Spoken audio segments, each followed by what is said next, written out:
खासदार शरदचंद्र पवार यांच्या 84व्या वाढदिवसानिमित्त सन्मानपत्र वितरण सोहळा संपन्न. दिनांक 12 डिसेंबर 2024 रोजी कृषी उत्पन्न बाजार समिती नवा मोंढा नांदेड येथे राष्ट्रवादी काँग्रेस पार्टी शरदचंद्र पवार पक्षाचे राष्ट्रीय अध्यक्ष खासदार शरदचंद्र पवार यांच्या 84व्या वाढदिवसानिमित्त सामाजिक, शैक्षणिक, कृषी व सांस्कृतिक क्षेत्रात उत्कृष्ट कार्य केल्याबद्दल सन्मानपत्र वितरण सोहळ्याचे आयोजन भगवान आलेगावकर, जिल्हा अध्यक्ष नांदेड व सर्व कार्यकारिणी सदस्य राष्ट्रीय काँग्रेस पार्टी शरदचंद्र पवार गटाच्या वतीने करण्यात आले होते. आज आदरणीय शरदचंद्रजी पवार साहेबांचा वाढदिवस आहे. त्यानिमित्तानं त्यांचं जे वय 84 वर्ष झालेलं आहे. एक महाराष्ट्राचा योद्धा म्हणून या देशामध्ये आणि महाराष्ट्रामध्ये अत्यंत उत्कृष्टपणाने काम शरदचंद्रजी पवार साहेबांनं सर्व क्षेत्रामध्ये केलेलं आहे. म्हणून आम्ही त्यांच्या वाढदिवसाच्या निमित्तानं 84 लोकांचा, ज्येष्ठ नागरिकाचा सत्कार घेतला, 84 विद्यार्थ्याचा सत्कार घेतला आणि अजून आम्ही 84 महिलांचा सत्कार त्या ठिकाणी घेणार आहोत. अशा प्रकारची भूमिका नांदेड जिल्हा राष्ट्रवादी काँग्रेसतर्फे घेण्यात आलेली आहे. शरदचंद्रजी पवार साहेबांच्या वाढदिवसानिमित्त त्यांना आम्ही सगळ्या आमच्या या सर्व कार्यकर्त्यातर्फे आणि आमच्या जनतेतर्फे नांदेड जिल्ह्यातून शुभेच्छा दिल्या. त्यांच्या वाढदिवसासाठी हृदयापासून शुभेच्छा दिल्या. आणि एक शरदचंद्रजी पवार साहेबांचं वय एवढं झालं असताना सुद्धा जे समाजकारणात आणि राजकारणात आणि शैक्षणिक क्षेत्रात सगळ्या क्षेत्रामध्ये चांगलं काम करतात.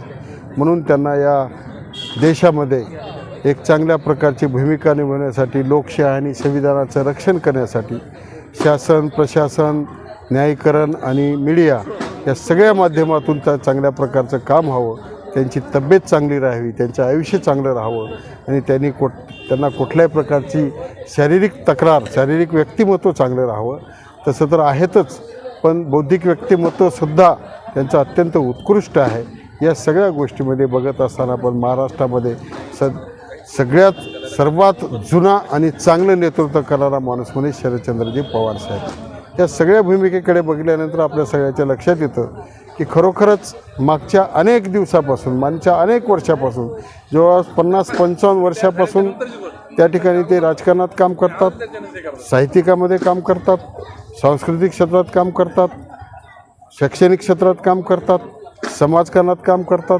ह्या सगळ्या गोष्टी लक्षात घेतल्यानंतर अशा माणसाच्या हाताखाली काम करून त्या ठिकाणी या महाराष्ट्राला घडवावं अशा प्रकारची भूमिका आमच्या नांदेड जिल्हा राष्ट्रवादी काँग्रेसची आहे. आणि त्या माध्यमातून आम्ही राष्ट्रवादी काँग्रेस पक्ष म्हणून त्या ठिकाणी राजकारणच करणार आहोत अशी आमची भूमिका नाही. तर निश्चितपणामध्ये आमची भूमिका ही सर्व राजकारण करत असताना सर्व क्षेत्राशी संबंधित जे गोष्टी असतात त्या गोष्टी आपण केल्या पाहिजे. तिथं समाजकारण असो, राजकारण असो, शैक्षणिक क्षेत्र असो, मनुष्याच्या जीवनामध्ये ज्या ज्या अडीअडचणी येतात त्या सगळ्या अडीअडचणीवर मात करण्यासाठी आमचा पक्ष मदत करत राहील. नांदेड जिल्ह्याची राष्ट्रवादी काँग्रेस माणसाच्या जीवनाचं सुखी व्हावं, माणसाचं जीवन सुखी व्हावून काम निश्चित प्रमाणात करणार आणि अशा प्रकारची भूमिका त्या ठिकाणी आम्ही मांडलेली आहे. म्हणून आज आम्ही या ठिकाणी साहेबांना वाढदिवसाच्या शुभेच्छा दिलेल्या आहेत. मी प्रांजली सुभाष रावणगावकर, महिला जिल्हाध्यक्ष राष्ट्रवादी काँग्रेस शरदचंद्र पवार गट.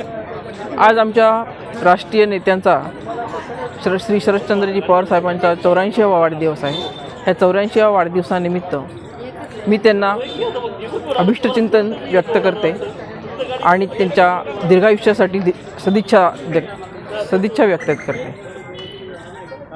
पवार साहेबांचं कार्य हे असं कुठलंही क्षेत्र नाही की त्या क्षेत्रामध्ये पवार साहेबांचं कार्य नाही. पवार साहेबांनी महिला, युवती, शेतकरी, कामगार ह्या सर्वांसाठी काम केलेलं आहे. तसंच त्यांचं क्रीडा, शैक्षणिक क्षेत्र, राजकीय क्षेत्र, सांस्कृतिक क्षेत्रामध्ये त्यांचं काम हे प्रचंड असं भरीव असं काम त्यांनी केलेलं आहे. आजच्या ह्या राजकीय अस्थिरतेच्या वातावरणामध्ये त्यांनी कार्यकर्त्यांना जो संदेश दिला आहे तो अतिशय चांगला संदेश आहे. पवारसाहेब नेहमीच आपल्या कार्यामुळे कार्यकर्त्यांना राजकीय जीवनात येणारी जी काही संकट आहेत त्या संकटांवर मात कसं करायचं आणि त्या संकटांवर मात करून पुन्हा त्याच उमेदीनं कसं उभं राहायचं या संदर्भात अत्यंत चांगलं मार्गदर्शन त्यांच्या कार्यामुळे आम्हाला सर्व कार्यकर्त्यांना मिळते.